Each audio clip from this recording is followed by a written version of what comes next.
कहते हैं राजनीति एक ऐसी जगह है जहां खुद को अगर मजबूत रखना है तो अपने विरोधियों को कमजोर करना जरूरी है, फिर चाहे वो आपका पुराना साथी ही क्यों न हो।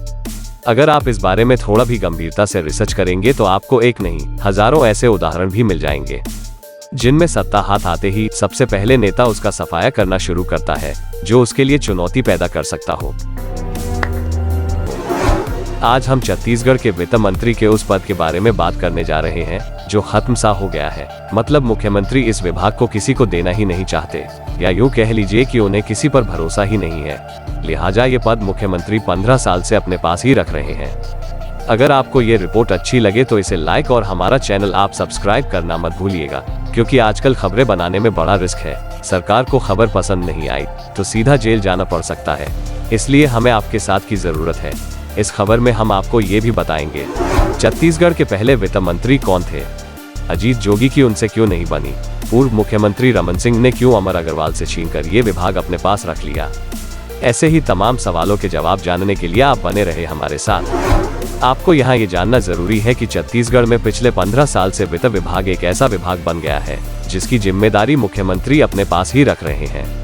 ऐसे में मुख्यमंत्री ही पिछले 15 साल से बजट पेश करते हैं। लेकिन ऐसा नहीं है कि छत्तीसगढ़ गठन से ही ये परंपरा शुरू हो गई थी, बल्कि इसके पीछे कई वजह रही जो सीएम ने इसे किसी को देना उचित नहीं समझा। बात करें अगर प्रदेश के पहले मुख्यमंत्री अजीत जोगी की, तो उनकी सरकार में डॉक्टर रामचंद्र सिंहदेव को वित्त मंत्री बनाया था। 1 नवंबर 2000 को नया राज्य अस्तित्व में आया, नई सरकार बनी थी। ऐसे में पहला वार्षिक बजट 2001 में आया। इस दौरान सिंहदेव ने 3 बार बजट पेश किया। इस पद को अपने पास रखने की मुख्यमंत्री की मंशा स्वर्गीय अजीत जोगी के शासनकाल में ही शुरू हो गई थी। बताया जाता है कि उस वक्त अजीत जोगी और सिंहदेव के बीच कई मुद्दों को लेकर टकराव हो गया था।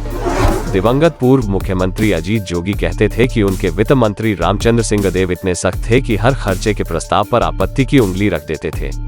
जोगी कहते थे उनसे सरकारी खजाने से पैसा निकलवाना बहुत मुश्किल काम होता था। हाँ, ये अलग विषय था कि उनका हर फैसला राज्य के हित में होता था। वे सरकारी कोष का दुरुपयोग बर्दाश्त नहीं कर सकते थे।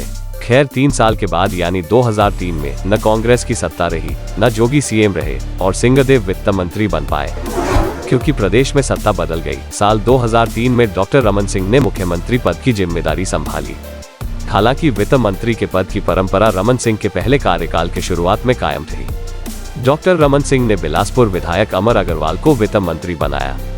वित्त मंत्री की हैसियत से 2004 से 2007 तक के 3 बजट अमर अग्रवाल ने पेश किए। लेकिन इसी बीच पूर्व सीएम रमन सिंह और अमर अग्रवाल के बीच रिश्ते इस कदर बिगड़े कि उन्हें वित्त मंत्री के पद से हाथ धोना पड़ा और 3 बजट पेश करने के बाद वे वित्त मंत्री के रूप में प्रदेश में आखिरी नेता साबित हुए। आप सोच रहे होंगे कि आखिर ऐसा क्या हुआ होगा जो उन्हें अपने पद से हाथ धोना पड़ा। तो चलिए आपको इसकी गहराई में भी लेकर चलते हैं। भाजपा के सत्ता में आने के बाद मुख्यमंत्री डॉक्टर रमन सिंह ने अमर अग्रवाल को वित्त मंत्रालय दिया था, लेकिन उस समय भाजपा में भी मुख्यमंत्री पद के दावेदारों की प्रतिस्पर्धा चल रही थी। बताया जाता है 2006 में भाजपा के 12 विधायकों ने मुख्यमंत्री डॉक्टर रमन सिंह के खिलाफ मोर्चा खोल दिया था। इन लोगों ने दिल्ली जाकर केंद्रीय नेतृत्व से सीएम रमन सिंह की शिकायत भी कर दी थी। इनमें नंकीराम कंवर और अमर अग्रवाल भी शामिल थे।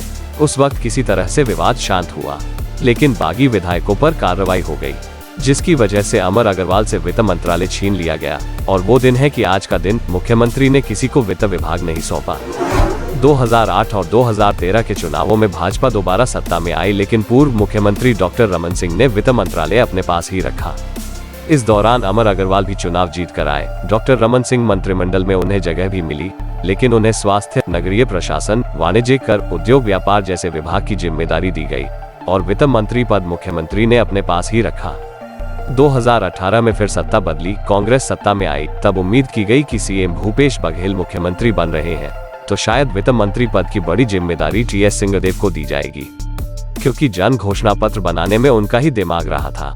लेकिन ऐसा नहीं हुआ। पूर्व सीएम रमन सिंह की तरह सीएम भूपेश बघेल ने भी ये पद अपने पास रखा और वे ही बजट पेश करते हैं। सामान्य प्रशासन और जनसंपर्क विभाग की जिम्मेदारी खुद मुख्यमंत्री ने अपने पास ही रखी। 2019 से 2022 तक वे 4 आम बजट पेश कर चुके हैं। आपको ये जानकारी कैसी लगी कमेंट कर जरूर बताएं। पसंद आए हो तो इसे लाइक करने के साथ साथ हमारा चैनल सब्सक्राइब करना न भूलें। मिलते हैं ऐसी ही किसी जानकारी से भरी वीडियो में।